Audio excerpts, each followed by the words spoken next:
that's my pencil. It's not an ice cream cone. Okay, we're going to mute. Okay, let's roll.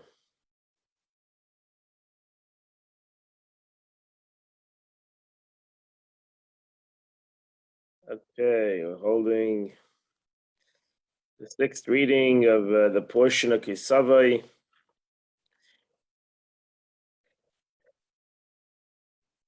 Friday, the 19th day of Elul. And the sixth reading that I mentioned yesterday is the Techachais. The tradition in the synagogue that the Balkar, we don't call up somebody to this Aliyah. The Balkar reads it without getting called up.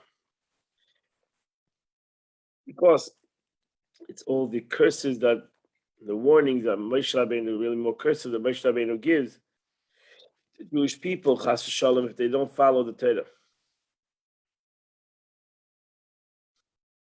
Okay, let's settle in. We're holding on chapter 28, verse number 7. The Lord will cause your enemies who rise up against you to beat them before you. Will come out to you in one way, one direction, and they will flee from you in 7 directions. Rash says, so in the way of those who flee in fear, they scatter in all directions. The God will order the blessings to be with you. In your granaries, and everything you endeavor, God endeavors. And he'll bless you in the land, which God has given to you. God will establish you as his people. Kodesh, a holy people. Like he swore to you. Because you're going to observe God's commandments, and you will go in his ways. And the people of the land will see. Because the name of God is written upon you, and they'll be afraid of you. And God will grant you good, surplus, in the fruit of your womb, in the fruit of your livestock, in the fruit of your soil. Which God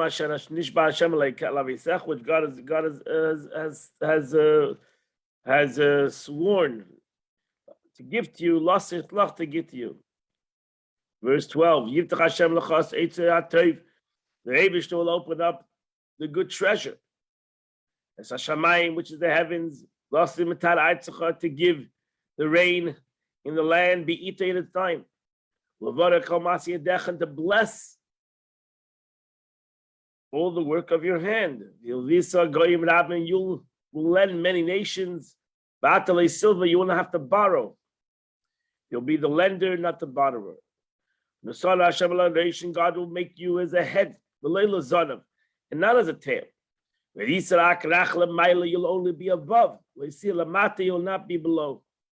Because you will obey the commandments, which I'm giving you today to observe and to fulfill. You should not turn away from anything which I command you today. Yaminu smell, from the right to the left. To go after other gods, love them, to serve them. If you come to the time, you're not going to obey the voice of God. To give to all the commandments and all the statutes, which I'm commanding to them. And if you're not going to do that, then all the curses, all these curses will come upon you and will overtake you. You'll be cursed in the city. You'll be cursed in the field. You'll be cursed for your food. And your kneading bowls. You'll be cursed the fruits of your womb, and the fruits of your soil, and the fruits of your livestock, and the cattle, the flock of your sheep. You'll be cursed when you come. You'll be cursed when you depart. The Lord will send the curse of shortage and confusion. Will be turmoil in every one of your endeavors in which you undertake. Until he destroys you. Until you will quickly vanish because of your evil deeds. Because you have forsaken me. So now she says, ma'ora, shortage, similar to the word saras ma'meres. It leads to, of course, loss. So it's going to be a shortage, depression. Mahuma uncle is translated as confusion.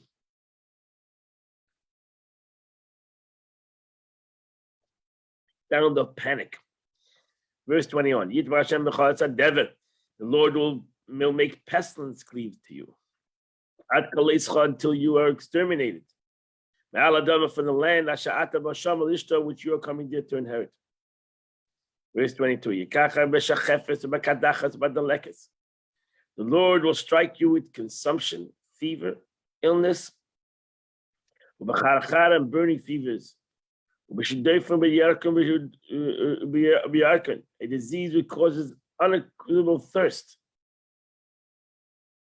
With a sword, with a blast, and with yellowing. Until you will perish. As she says, is a disease whereby one flesh wastes away and swells.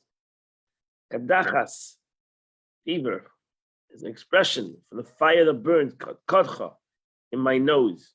This concept, the term refers to feverish fire of sick. Ubadalekes, the lekes is a feverish heat more intense than kadachas. All these terms listed in this verse refer to various types of diseases. Ubacharcher, this is a disease which heats up inside the body, causing him to suffer continuous thirst of water. Parching of fever, as it's expressed, and my bones are dry, chara, from the heat. Bacheret, what means bacheret? The sword bringing the hostile armies upon you. Shedafim v'yedakim, diseases of the grain of the field. Shedafim is an easterly wind, meaning that the east wind causes the grain to be blasted. Yedakim, yavish, to the drought, whereby the surface of the grain pales and turns yellow. Adavtcha, now she says, this phrase could be misconstrued, meaning until you become lost, but God have found by others. Therefore, Rashi cites the Tigum, which renders the phrase until you perish, meaning you will perish on your own accord. I won't have to do it for you. And your skies above you will be like copper. And the earth below you will be iron. Rashi says these curses proclaimed here at Mount Abel were pronounced by Moshe himself, with those curses made on Mount Sinai. Moshe pronounced them the mouth of the Holy One, blessed be He. This demonstrates that the verse himself, the verse there says, if you will not listen to me, and if you do not regard me as concise, all referring to God in the first person. Here, however, the verse says, obey the Lord your God, the Lord will strike you, all referring to God in the third person, demonstrating that Moshe is speaking. Moshe made his curses milder than those at Mount Sinai. He expressed them in a singular form, having spoken to an individual. Furthermore, in this curse, in our verse here, Moshe makes it milder than the corresponding to the curse of Mount Sinai by God.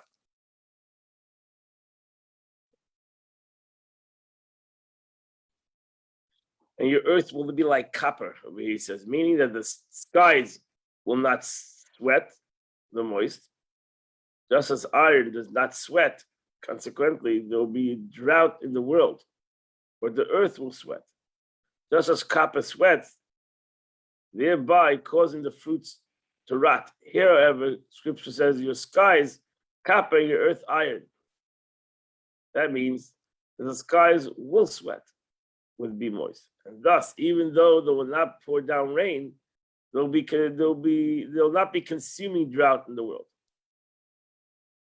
So this means the earth will not sweat, just as iron does not sweat. Thus, the fruit will not rot. Although the curses here contain a milder element, as explained, nevertheless a curse. Whatever the earth lays like copper, whether the earth is iron, it will not produce fruit. And similarly, the skies, whether it becomes like copper or like iron, it does not pour down rain. But Rashi wants to say that even though both of them is a curse, Moshe Rabbeinu was easier. Verse 24. The Lord will turn the rain of your land into powder and dust. Rain down upon you from the heavens until you're destroyed.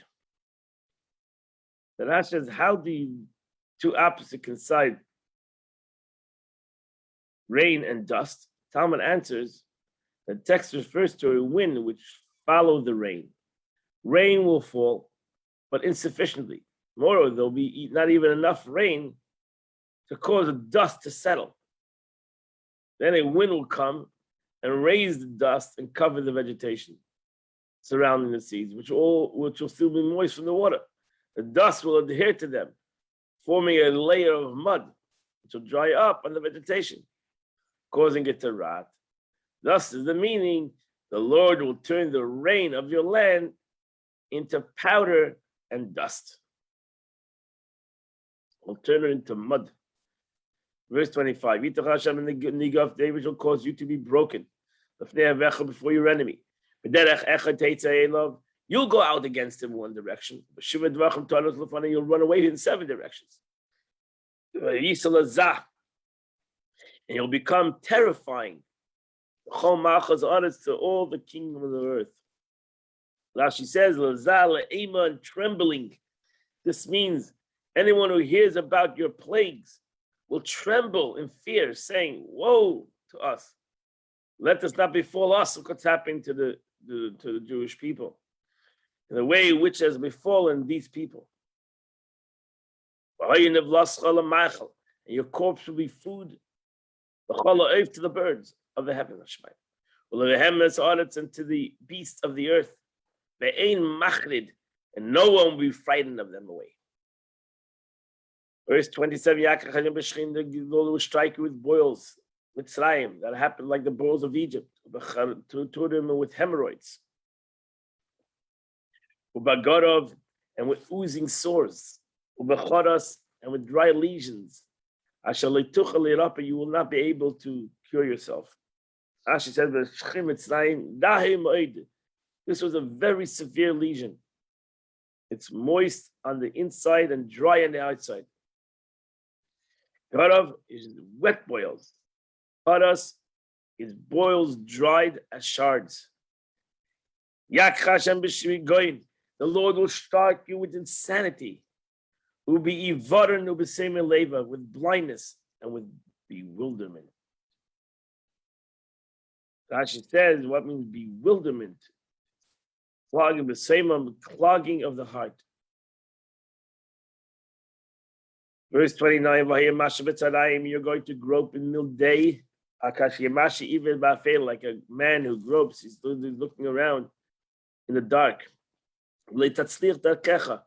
And your way, and you will be unsuccessful in your ways.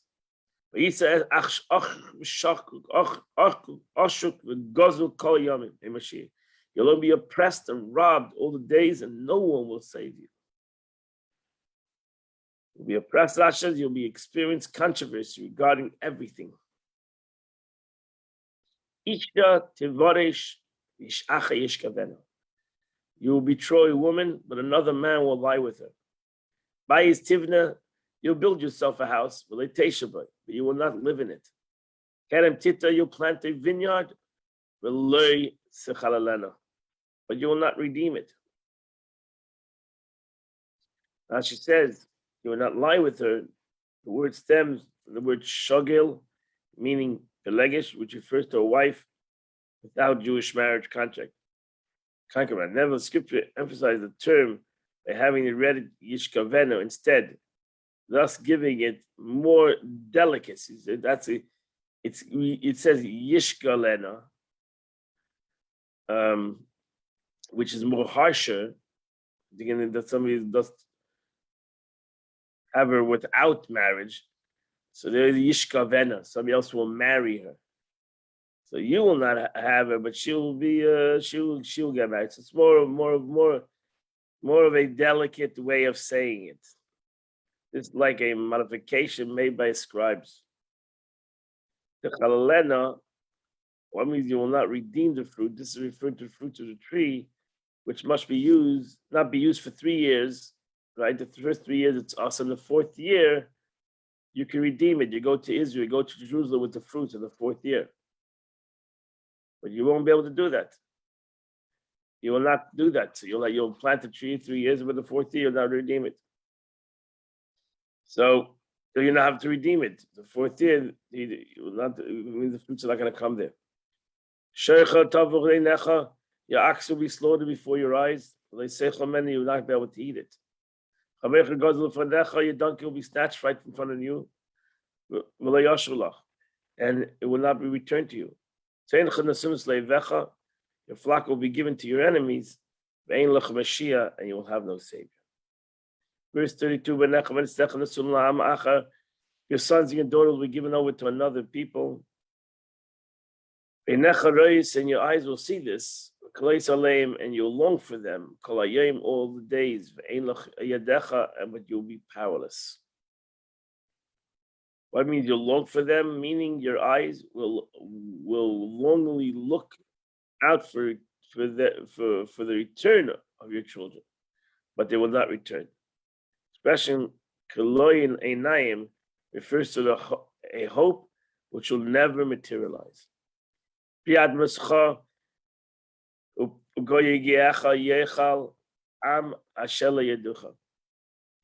people unknown to you will eat your fruits of your soil, the results of your toil. You'll be wronged and crushed all the days. You'll be insane from the vision before your eyes, which you behold. Verse 35. Will strike you on the knee, and on the legs with a terrible skin eruption. For which you will unable to be cured. From the sole of your foot to the top of your head. The Lord will lead you and your king whom you have established over you. To a nation you don't know. You and your fathers. You'll worship other gods. Out of wood and stone. You'll be slaves.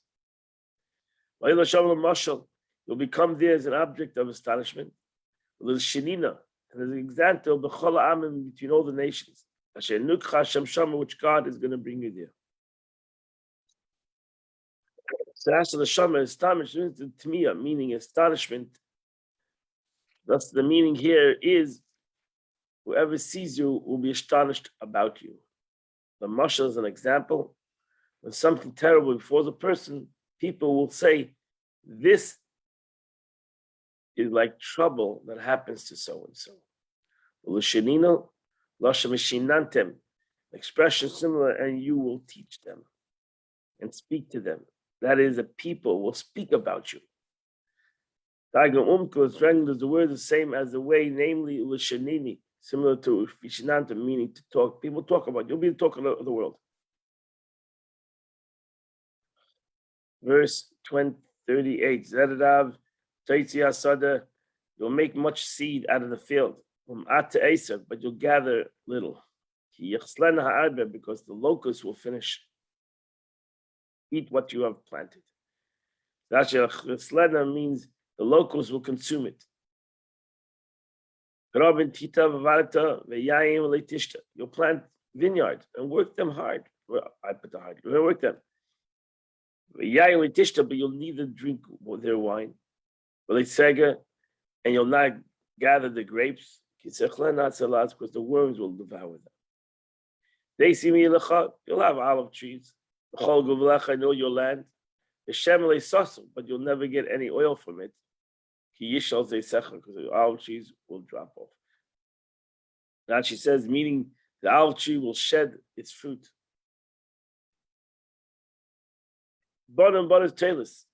You'll have children, sons and daughters, but they will not be yours. Because they'll go into captivity.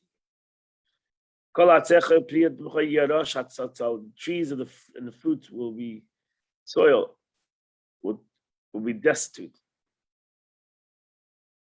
So Tatzal is, it actually says the word Yerosh stems from the word Rosh, which means destitute and devoid. That's the word here means that the locusts will cause the trees to be devoid. Tatzal is locust. Yerosh, Ye'enu, making it destitute. Tatzal is a particular species of locust which makes a sound like a tsilil. Now the word Yerosh must be understood as donating Yerusha, inheritance. In that case, the scripture would have been Yerosh, which is different vocalization. Similarly, should have been understood to the word Hersha. So even the case scripture would have written Yerosh. Rather, the word means it makes destitute, devoid. It doesn't mean to inherit. It means to make devoid. So the locusts will make the trees void of all its fruit. The stranger amongst you will rise above you. Maila, higher and higher. Mata, you'll go lower and lower. Who lent to you. You will not lend to him. She'll be as a head. You'll be as a tail. And all these curses will be for you. And they'll run after you. And they'll overtake you. Until they'll destroy you. You haven't followed the voice of God. Lishmer mitzvahs which to observe his commandments in which he commanded you. And this will be as a sign and a wonder. For you, upon you, and your offsprings forever. Because you did not serve God, your God, with happiness. The gladness of heart. When you had an abundance of everything. Verse 48. And you're going to serve your enemies, which God will send against you. And a famine and a thirst, and destitution, and lacking of everything. Who put an iron yoke upon your neck, until he destroys you. The Lord will bring upon you a nation from afar. From the end of the earth. Like an eagle swoops down, a nation whose language you will not understand. The Rashi is like an eagle swoops down suddenly and successfully. The horses, any nation will run swiftly. Like sister whose language you will not understand. Literally, you will not hear his language. You will not recognize his language. You find a similar expression in scripture. You understand Tishma, a dream. So to Tishma, you will not understand his language. A brazen nation, upon him, which do not respect the Lizakim, to the elderly, and nor show favor to the young. And he will devour the fruits of your livestock. The fruits of your soil. Until he destroys it. Will not leave over anything for you, grain, wine, or oil. The offsprings of your cattle or flock of your sheep. Until he annihilates you. And they will besiege you in all your cities. Until your high and fortified walls. By which you are come to trust in them, will bring them down. Throughout all your land, and he will siege you.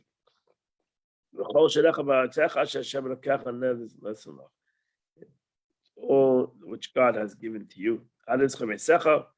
This is expression of subjugation and conquest. Verse 53. In the siege and the desperation of your enemies, they will bring upon you, you will eat the fruits of your womb, the flesh of your sons and your daughters. Which the Lord your God has gave you. You're going to be so starved, you're going to become cannibals. You'll eat them because the enemies will receive the city and they'll be caused the desperation, the stress of famine. The most tender and delicate man among you begrudge his own brother and the wife of his embrace and the rest of his children whom he leaves over. As she says, this refers to the same person, both tender and delicate. This term denotes a pampered existence. The fact that these two expressions refer to the same person is proved by their use together. When it says Hama'anigbach, because a delicate and tenderness refers to the same person. And here the verse tells us, although he was so pampered, and he normally cannot tolerate any repugnant flesh of his son and daughter will seem sweet to him as a result of his intense hunger. The way we saw all these terrible things happen throughout history when children and parents, when they get, in time of great sad, people used each other. By denying any form of flesh of a son of the which he's eating. Another expression, the merciful and tender-hearted will become cruel because of intense hunger. And they'll give the flesh of the slaughtered children to the remaining children.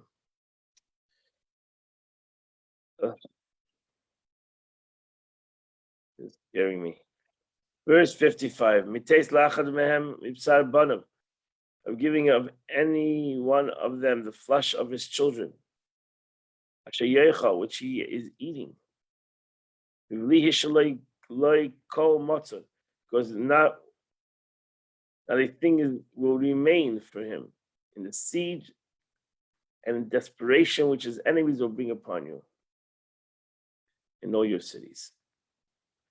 Verse 56, most tender, delicate woman among you, in which would not venture to set a foot upon the ground. She was so delicate. Because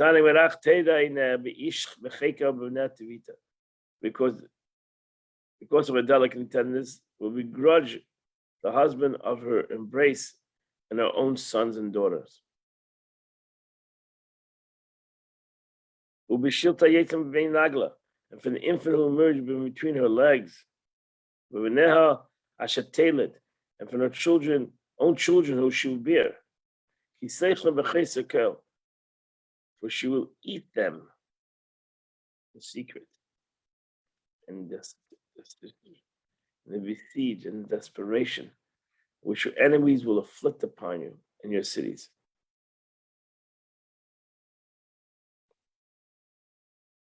Rashi says, and the small children, she will begrudge all of them, the elder and the younger children, when she eats one, denying those besides her any further.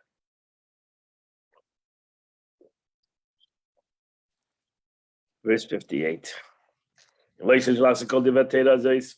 If you did not observe, fulfill this Torah, which is written on this Torah, to fear the glorious and awesome name of God. Verse 59. And the Lord will bring upon you and your offspring's uniquely horrible plagues.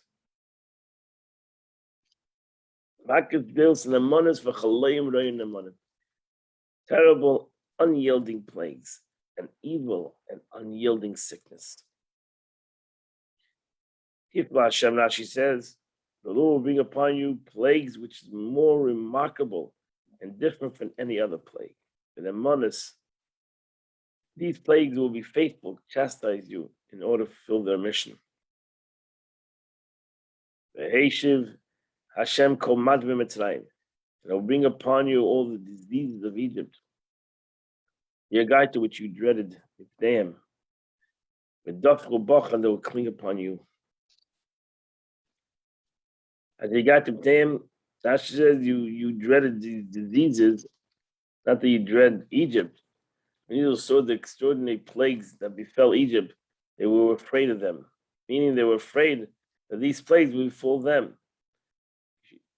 You should know that the Israelites dreaded the plagues of Egypt because it's written, if you hearken, all the sickness that I visit Egypt, I'll not visit upon you. Implying it, if you do not hearken, I'll place it upon you. Since Israel feared these plagues, God used them as a threat. Because one instills fear into a person only through something he fears. Verse 61.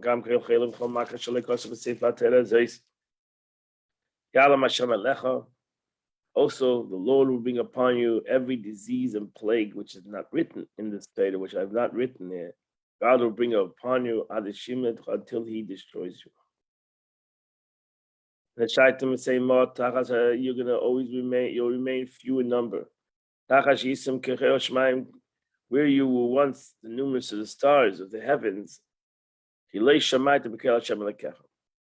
did not obey the Lord your God.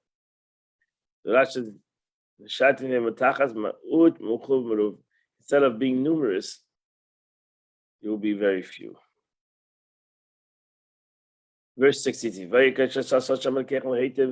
And just as God rejoiced to give you good, to increase you, so the Lord caused you to rejoice over you, to annihilate you and to destroy you. And you will be uprooted from the land, which you come there to inhabit. God says, so will make that your enemies rejoice over you, to annihilate you. But the Holy One, blessed be He, Himself does not rejoice. So here we learn that the Holy One, blessed be He, does not rejoice in the downfall of the wicked. For the verse does not say, yashus, simply rejoice, but rather yasis, in the causative, cause to rejoice. God will make others rejoice over your downfall because you acted wickedly, while He Himself will not personally rejoice over your downfall. Nevertheless, when it comes to bestowing good upon the righteous, God Himself rejoices. And it says, just like the Lord sus rejoices over you, for good for you, whereby the word sus is simply for God Himself will rejoice. That's not nakira, and will be uprooted in an expression of an an expression of uprooting. Verse 66. God will scatter you amongst the nations. They are from one end of the earth to the other end of the earth. You'll serve other gods, which you did not know. You and your fathers ate having a god made out of wood or stone. Rashi says the tiger will renders, and there will be you will serve nations that worship idols. Thus, the verse is not referring to actual idol worship, but rather paying customs and head taxes to idolaters' peace. You're going to be forced to support other deities. Maybe you won't worship them, but you'll be forced to support them. But amongst those nations, you will not be calm. You'll not find rest.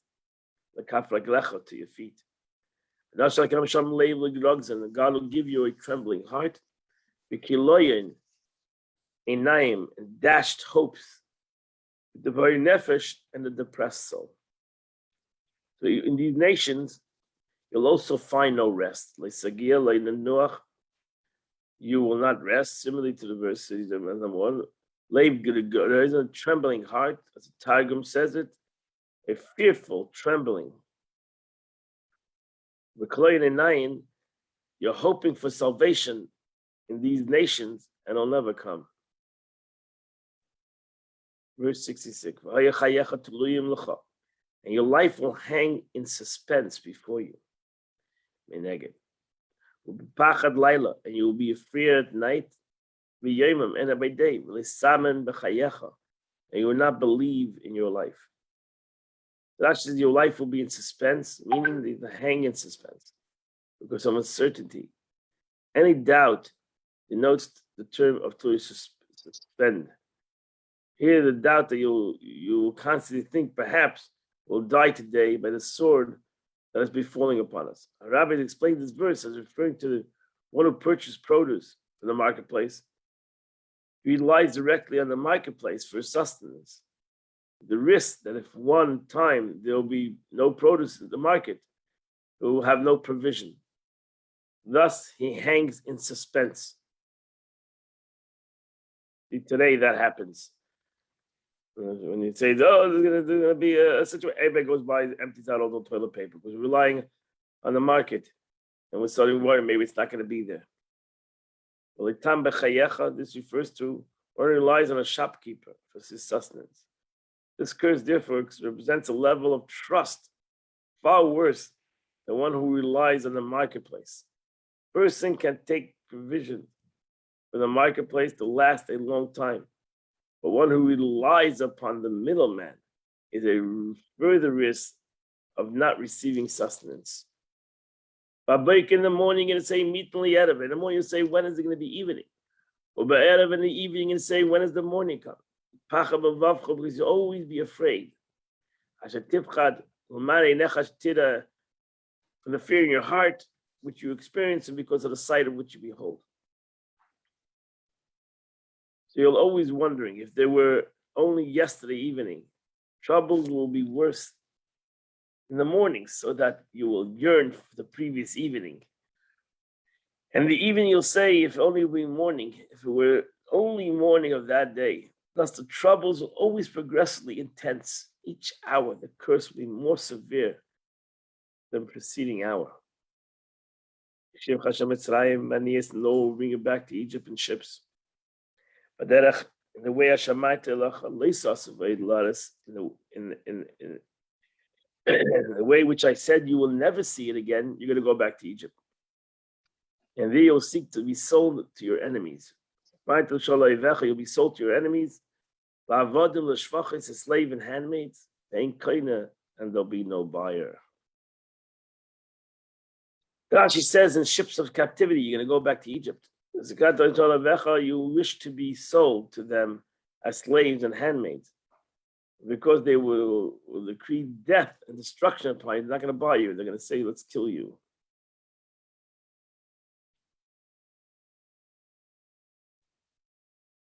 Verse 69. This is the words of the covenant. Ashativa Hashem es Moshe, which the Lord commanded Moshe, Lichres is Bnei Yisrael, to establish with the Jewish people, Beretz Moav, in the land of Moav. This is Milvada Bris, besides the covenant, which he did in Mount Chaydav. So this is the second time that the Torah mentions the warnings of the Jews don't follow the Torah. The first time is by Mount Sinai. That's in Leviticus. And now we have in Deuteronomy. So that they should accept the Torah upon themselves with curses and an oath. The name of the curse which appeared in Leviticus chapter 26, which were proclaimed at Mount Sinai. And that completes the Chumash of the day. Okay, we now go to the Tanya of the day. That was rough. Tradition has that we read this quietly. The Bakora reads it quietly, and it's so quieter, then he reads the rest of the portion. We are only in Tanya, the 15th letter of the Alter Rebbe, and the Alter Rebbe is explaining the concept of the Esesphires, the 10 manifestations within a human being, the way they are above and the way they are within a person.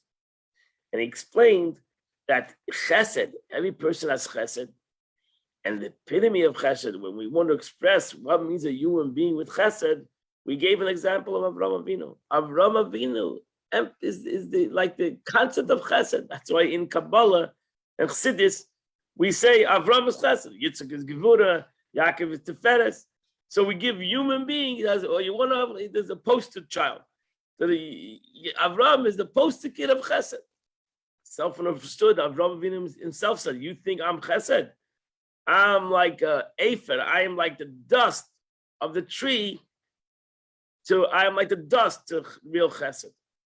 To the real beauty of chesed, the way chesed is in the spiritual world, and especially in the world of chesed, the world of Atzilus. So now let's come back, but nevertheless, from myself I can understand God. So therefore, I can understand a little bit of what a chesed is for myself. I can understand what chachma, when I talk about the chachma of the Eibishter, the chachma of the Torah, I can understand what chachma is for my own chachma. What chachma is by me. What is chachma by me? What is my understanding? What is my wisdom? What is my kindness? What is my severity? And now, with understanding myself, I can have some understanding of what means the chachma of God. So let's understand ourselves. Now, with regard to the totality of the 10 spheres, as they appear in the soul of man. So when we look at ourselves and we understand ourselves, it's known to all. That we have 7 emotions. We have 7 emotions. Chesed, Gevura, Tiferes, Netzach, Hoid, Yesoid, Malchus. There are 7 emotions in a human being.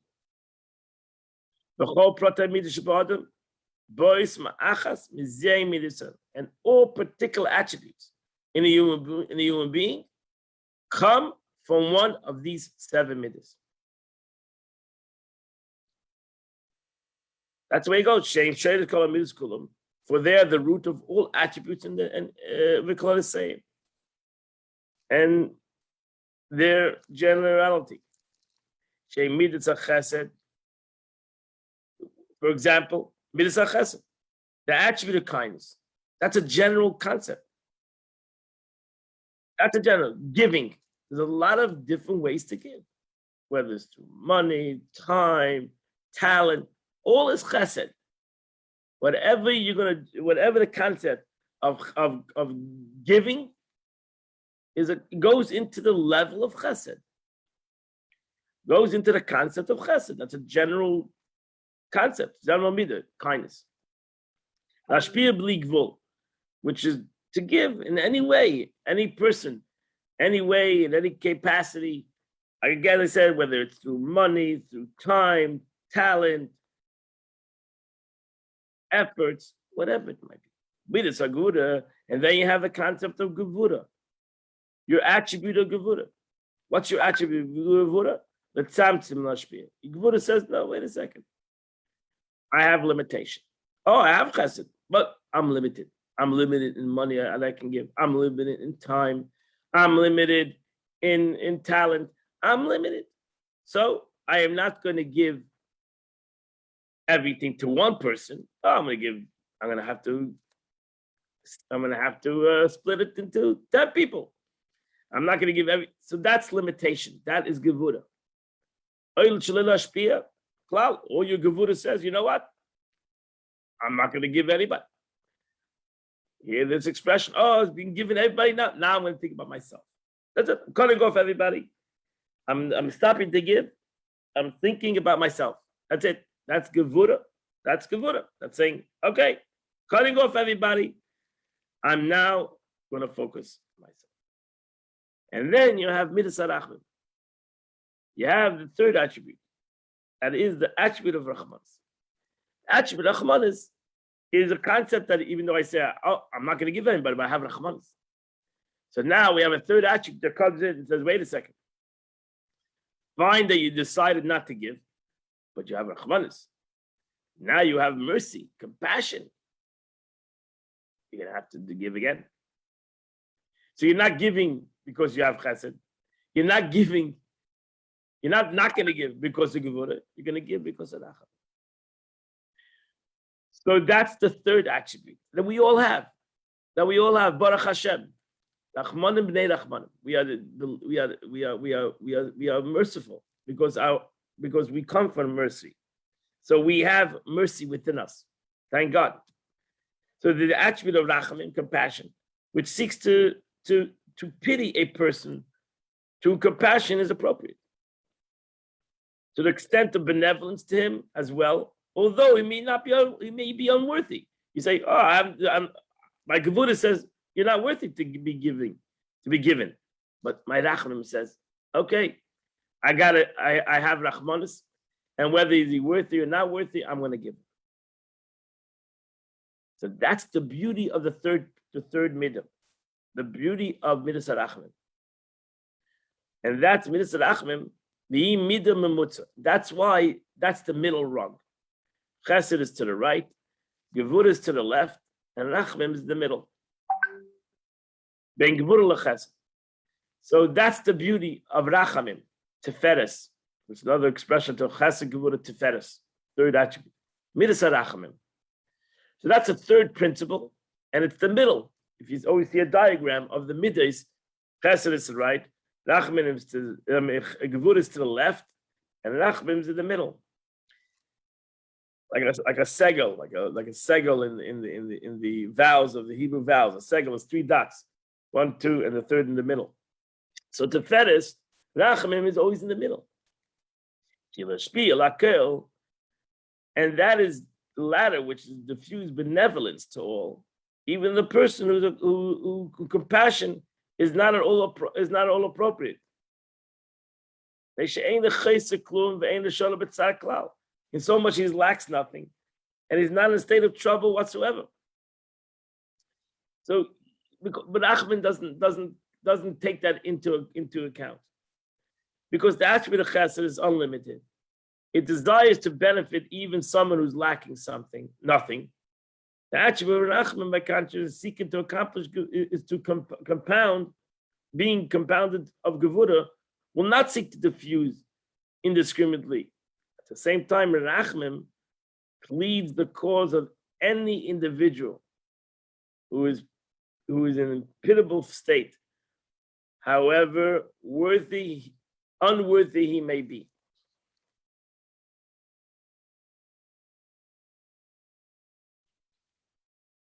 Because it's the attribute of Rachamim is the mediating attribute. That's why it's called Teferes. It's called beauty. My big day Teferes of Derech Mashal, like the beautiful garment. Shubega Tzavua, a beautiful garment, is a garment of many colors. But Abedel Shuk Teferes Lanoi, because the beauty and decadence, so it has many garments. Like the beauty of a rainbow that has many colors. Like a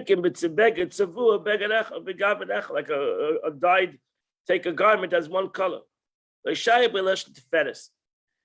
have the term of beauty, which implies a beauty of harmony. One color is no harmony. One color, black, white, blue. But now you have a color, a garment of many colors. We have the harmony. You have to know how to harmonize the colors. But it can be beautiful because the harmony of the colors. And since the attribute rachamim is compounded of chesed and gevura, the term tiferes is appropriate. So you have chesed. Chesed wants to give everybody, even people that don't need. That's chesed. I don't care if you need or not. I want to give you chesed. Gevura says I don't want to give to people, only the people that are in need, the people that deserve. Rachamim says I'm going to give for people that don't deserve. That's rachamim. So rachamim takes chesed and takes gevura and puts in the middle. It says, listen, I'm not going to be since I can't be chesed to everybody, and a gevura says I'm going to be only gevura to those that deserve. I'm going to have rachamim, and that's the middle way. I'm going to have chesed and gevura. I'm going to give, and I'm going to give even to people that don't deserve. And that's the way I become in the middle way. And that's the beauty. That's a skalas amidus. That's called the mixture of midot, the mixture of the attributes.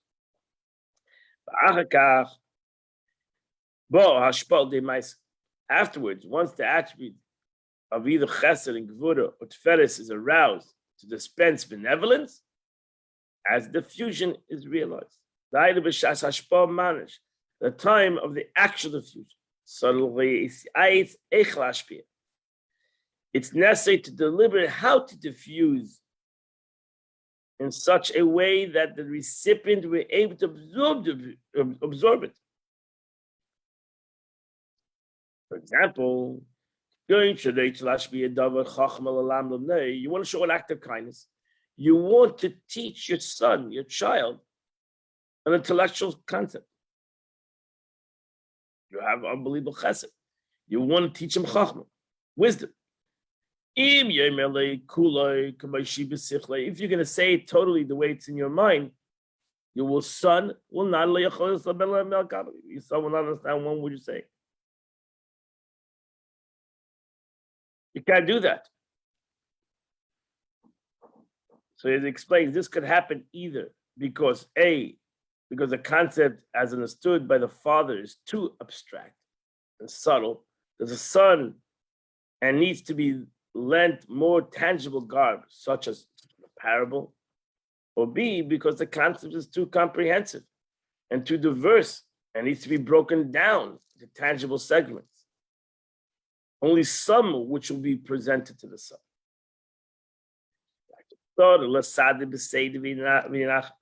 One needs to arrange it for him in different order and in context, such by providing an example of an alternate context. Every word fitly spoken, presented first one side of the issue and then the other side of it, ma'at, little by little, a little of a concept at a time. But what does it mean? The concept thus needs to be contracted with regard to the length by lowering its stature until it's within the grasp of the recipient. With regard to the breadth by reducing its manifold detail to match the capacity of the son or the student. This deliberation regarding how best to present the concept is referred to by the pronoun netzach and hoid. Shehein klois yutov. They're the attribute of the kidney that advise in a manner similar to the physical concept of the klois, the kidneys. So that's a charoy. They'll be able to decipher, cleanse the issue, put it in the right context. And you find another expression, Today in brain, the two testicles that prepare the spermatozoa, like the physical counterpart, the actual netzach and hoy, the adaptive fusion of the concept. Because from there comes the drop that issued from the brain, and they are basically diffused through these two aspects. That is adopted, intellectual subject derived from the father's mind. So that it will not issue unmodified, meaning as a very subtle concept in his brain and his intellect. That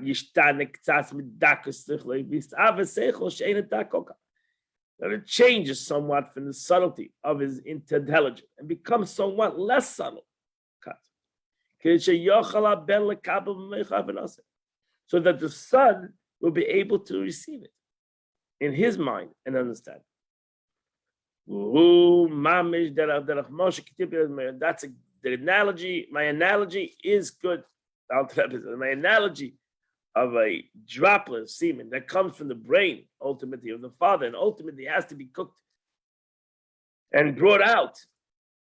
This is my analogy. Shidak moed moed comes from the brain, which is extremely tenuous, and it goes to the kidneys, the two testicles, and it becomes very corporal, very physical. So this process of this brain of a man, which ultimately turns into a physical reality, is a good analogy. This process parallels to progressive concentration of a concept as it descends to match the capacity of the recipient. It needs to go through this same concept. The same aspect of how concept of creation of a child is the same concept of the way the intellect of any teacher that needs to teach something, it needs to go through the same process. If he wants that, you should create a child. The Rebbe now speaks of another function of the attribute netzach and hoid, separating a concept into various components. Gam netzach v'hoid, netzach and hoid are also referred to as the grinders and the millstone. That's a netzach hoid in the picture. When they show a picture of a man as his fist, that's the two legs. They are the thighs. So they are compared to the grinders and the milestone in which to grind the man from the righteous. Like in heaven, which is named Shekayim, Shchokim, and Shechokim, the man for the righteous. It says that when the man came down from heaven, it depends who you were. If you were righteous or wicked, how it came down. So for the righteous, it came down as flour. So example, a person who grinds wheat with a milestone, crumbles it into very fine parts. So how do you do it? Through two strong stones, one to the right and one to the left, and that crushes it. You have two legs that crush. So too, that's netzach and hoid. For the father to teach a son, or for a teacher to teach a student, he has to grind himself down. So does the father need to taper the inside of his intellect, which he wants to convey to his child. Divide them in many parts, and to tell him slowly and gradually, with devices and so. So the Alter Rebbe says, dividing a concept in this way, so he's able to determine what would be presented and what should be withheld in contraction to the concept of death. Thus, netzach and hoid serves as a contract to contract its length, breadth, and depth of the concept in all dimensions. The category of netzach also comprise prevailing and standing up against anything. And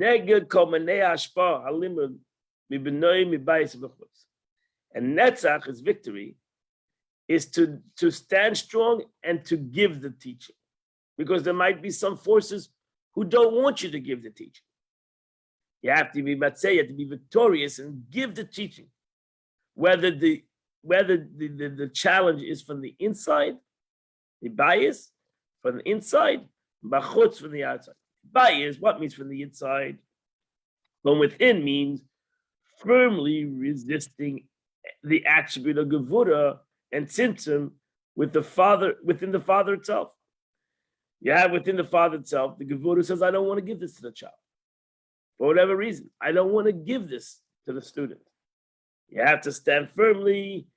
Once you decided with rachamim to give it, now you got to stand firmly to give it correctly. For arousing within his will contention against his son. Which is arguing, the gevura within the person is arguing, within the father is arguing and saying that he doesn't deserve to receive it. But once you had rachmanis and you decided to give it, and now you're going to give it the way the child can be able to receive it, you have to have the tzachon. You have to have the midas of the tzachon, the midah of victory, which tells you have to give.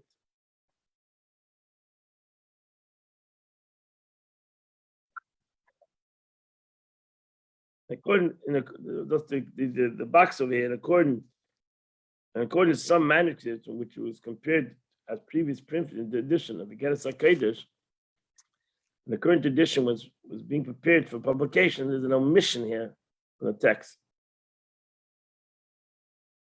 The Rebbe notes that prevailing over influence from without is even more important to explain than prevailing over influence from within. The fact that this explanation is lacking points to the omission of the text. In addition, according to the translation offered above, the category of netzach also comprises. There's nothing amiss about the Rebbe's failure to explain the corresponding answer of hoid. It doesn't seem like there's missing hoid. The hoid comprises no such corresponding aspect. However, the translation may be rendered in general. The category of netzach also entails, if it is indeed the proper rendition. The question arises, why was there no corresponding statement in general function of hoid? Its absence likewise demonstrates that there's an omission of the text. So there's a problem here. There's missing something in the context. The Alter Rebbe goes from the attribute of netzach, and he goes straight to the concept of yesod. He doesn't talk about yesod. So we have the aspect of netzach. So netzach, the Alter Rebbe says, means the aspect of victory within. Hoid is glory, is the concept of the outside, the struggles from the outside. And then you come to the attribute of yesod. That's a hoid yesod. So you had chesed, gevur, tiferes, netzach, hoid, and yesod. Alter Rebbe is explained in the 6 minutes. The category of yesod, by example, is the bond which the father binds his intellect to the intellect of the wishes, to the intellect of the son. The shas lemudei imay by teaching him with love and willingness, for he wishes to his son to understand. Without this bond, that's the most, today is Midas HaYesod, Friday. Midas HaYesod is foundation, and it's really the concept of the connection. That's why it's the third one. Netzach, Hoid, and Yesod is in the middle. That's why in Kabbalah it's the sexual organs of the human being. It's a place of unity. What is the place of love? and true intimacy. That means a father can want to teach his son, can have all the desires, but they don't have a good relationship. And once you don't have a good relationship, that means the son doesn't feel that the father has love to him, or the father doesn't have love to his son, then there can't be teaching. And that's the beauty of Midas Yesod. Yesod is connection. If we have a connection between, you could say it also between a student and teacher. If there's a connection between them, then the teaching goes easier. If there's a disconnection, that's why it says, what it says before the teachers, the Gemara's time, before the teachers would teach the children, the students, they would tell them a joke. Because the students were afraid of the teacher. So they would start off with a joke. So that connected the student to the teacher, made the student feel, made the teacher feel human. So when you have the connection, then you can have the teaching. The teaching goes easier. Or the teaching becomes, not only goes easier, but the teaching is affected because it's a connection. This is an important thing in general. So you meet somebody, you want to teach him something, and you have to diminish yourself, you have to rachamim, you have all the attributes, and you already now grinded it, and now you're ready to give it to them, but you don't have a relationship with the person. That's Midas Yesod. You don't have the relationship, it's hard for you to make to give the teaching. Mulad is there. Without this bond, even if the son would hear the very same words from the mouth of his father as he speaks and studies with himself, he doesn't really understand it. Because he has no connection. When the father binds his intellect with him and speaks to him face to face, with love, the shake of a desire, because the son feels that his father wants him to understand. The son feels that the student feels that the teacher wants to have a relationship with him. Then the learning is on a whole different level.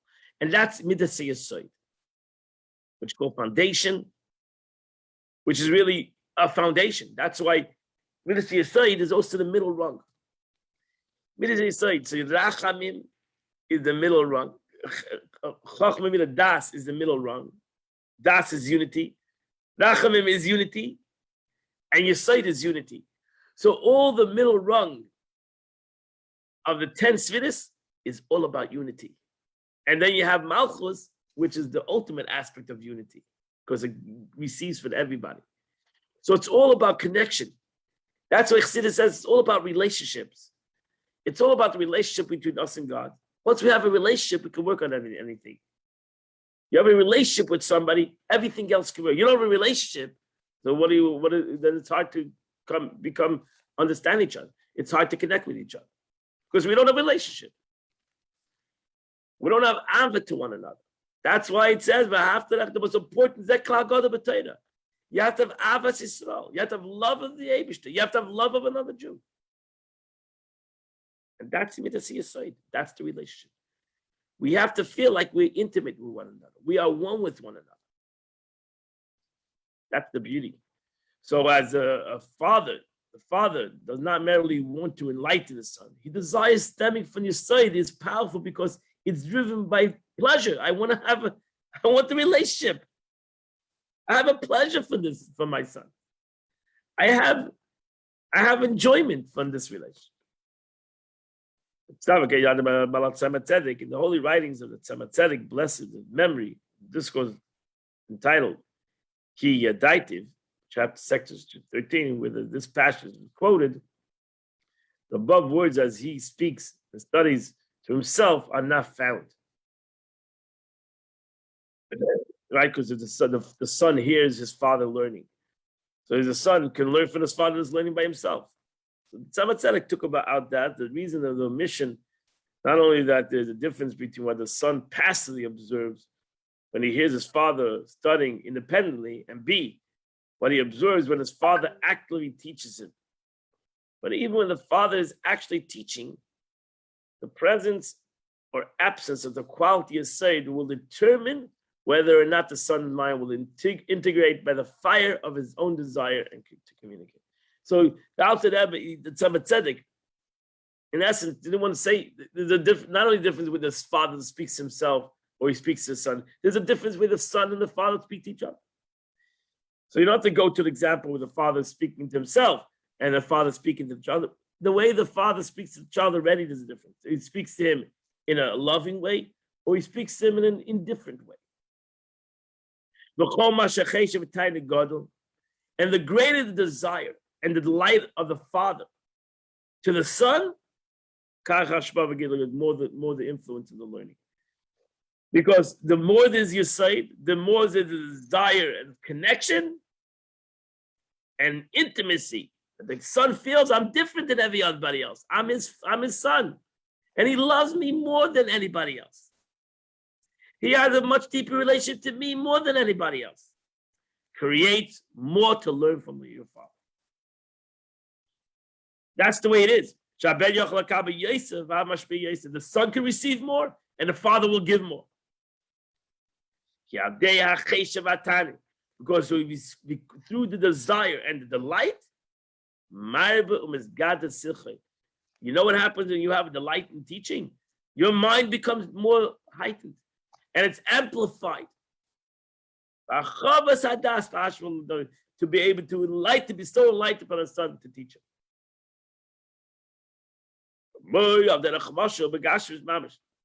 And this parallels to the drawing metaphor for the attribute of the sight. This sphere is truly physical, the fusion of the spermatozoa. That results from the heightened desire and delight. And so too is the way it is physically between a man, the husband and wife. The more that there's a desire, the more there's sperm. And there's more. Why? Because the more there is the delight in the mind, the more there is the aspect of this deep relationship, the more there is the concept of this relationship coming into a reality. And therefore, in Kabbalah, they compare this concept to a physical relationship, an intimate relationship between a man and a woman. Because it's an exact example. Everything comes from the mind. And the more the mind has the capability, is more delightful, is not an anxiety, is not forced. It's doing this intimate relationship because it loves the other person. There's a love connection. There's a true understanding of each other. There's a true wanting of it, etc., etc. Then the relationship is unbelievable. And that's the way it is. And that's why I said before that Midas Yesod is the concept of in the body, as those who show in the body, is the sexual organs of man and woman. Because that is ultimately the concept of Yichud, you shall become one flesh, one entity, is through Midas Yesod, is through the attribute of Yesod. So that's why, another expression we find with God, when it says in the Torah, that their souls are connected, they're bonded one to the other because they learned with each other Torah. When Judah says that Yaakov's soul is connected to Benjamin because they learned Torah with each other. Yaakov wanted to learn Torah with his son, and Yama wanted to learn Torah from his father, and that's why they were connected by the hip. They were connected. They were connected. No, I mean, they were connected in a very strong connection, in a love connection.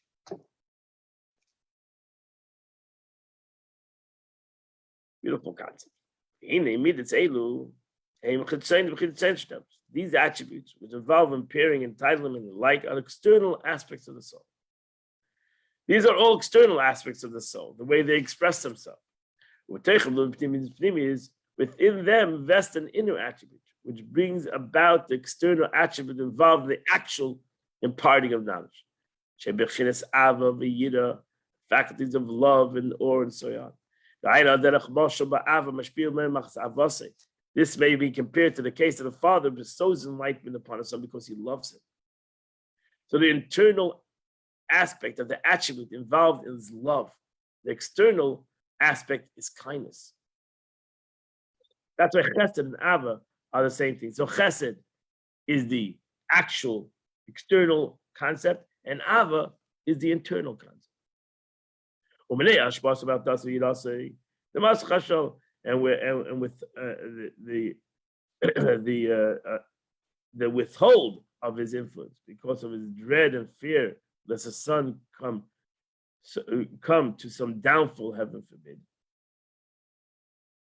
The father's fear and dread are thus the internal aspect of Gevura. So Gevura's severity comes from what? Comes from Yira. I am contracting myself because I have fear. So the attribute that completely or partially withholds the flow to instructions of fear.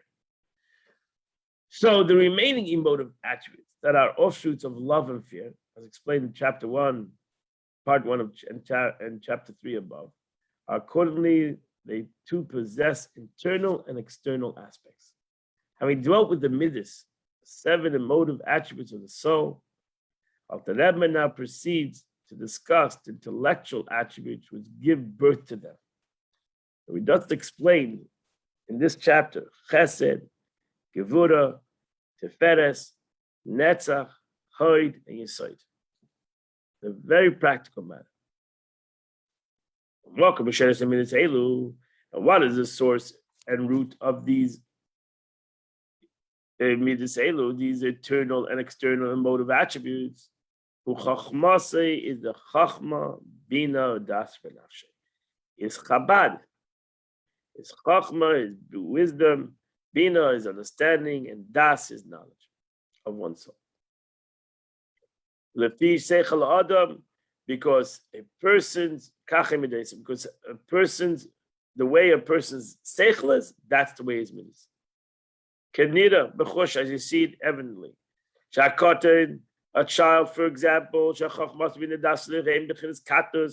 child whose chabad, whose intellect is small, he likes small things, pettiness, all of the motive traits to relate to insignificant things. Bunkan likes toys, etc. Gets happy on small things, gets sad on stupid things, because his chabad is very limited. So to adults, the motive traits develop in proportion to the intellect. According to his intelligence, a man is praised. Since the term ish, man, is relative to the emotive traits, the verse, as is a man, so is his gevura. The previously quoted verse is teaching us that a person's emotive traits are praiseworthy in proportion to the statures of his chabad, of his wisdom. The extent of his love and kindness corresponds to the extent of his wisdom. So too, all the internal and external traits, likewise, have the source all in Chachma Bina Das, in his wisdom. The Iker, what is the most important concept in Chabad, Chachma, Bina, and Das? The Iker is the Das, again, the middle one. Chachma to the right, Bina to the left, Das in the middle. Hanimshach, because Das is the unifier between Chachma and Bina. Hanimshach min bechinas Chachma Bina Shabbai, because Das comes from both of them. A thinker first grasps the essence of the concept through the seminal flash of illumination afforded by his faculty of Chachma. He next understands it fully by the means of analysis and amplification, which are the function of Bina, of understanding. Ultimately, he must immerse himself in the concept, in concentration of the concept, binding and unifying himself with it to the point that beyond merely intellect comprehension, he also senses and expresses this in the faculty of his knowledge. My friends, a lot of these inyanim, these things that we are learning, lies through our wisdom and understanding. It doesn't resonate in us. And that takes time. That's why das is important. It needs to become into our knowledge. And that's why it takes a lot of learning these concepts, to be able to, that it makes sense to you. And when you hear it again, you say, okay, I understand what it is. I understand, it resonates to me what chokhmah is, and what bin is, and what das is. I have already comparted it in my mind. I understand it. More than I understand it, I realize it. It resonates with me. It is this, that's why it's the most important thing, das.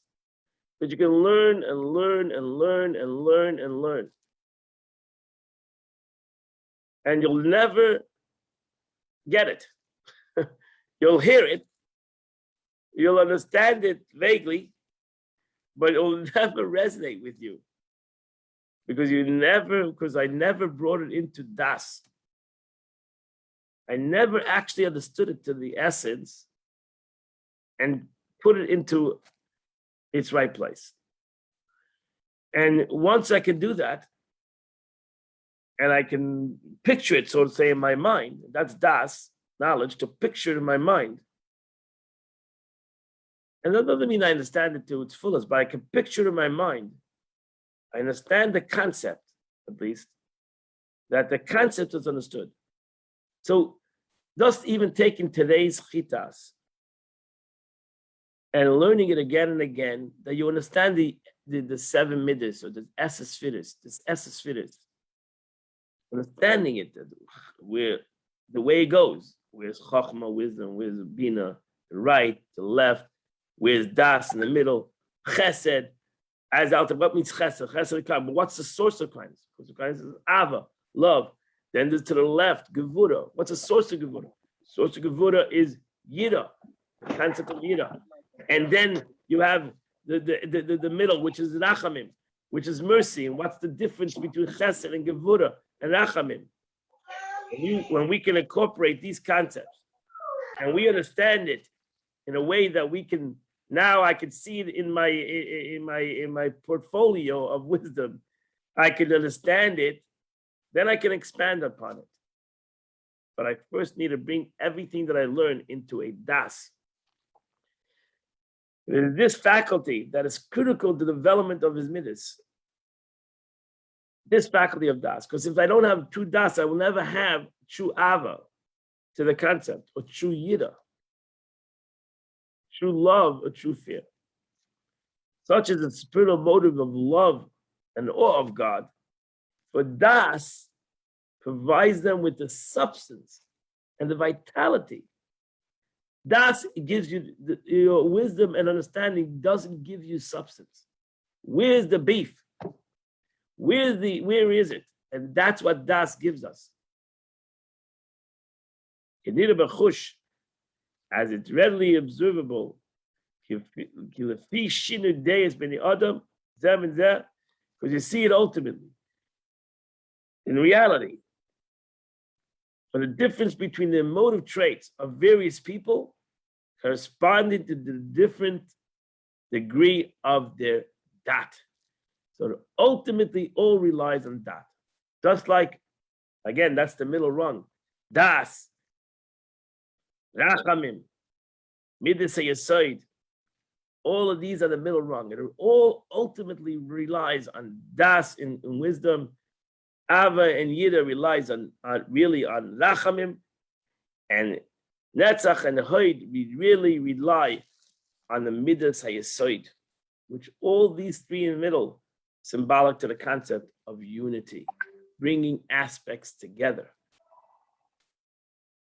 Das brings chokhmah, das with knowledge brings chokhmah and bina together. Rachamim brings chesed and gevurah together. And Yesod brings Netzach and Hoid together. The aspect of unity.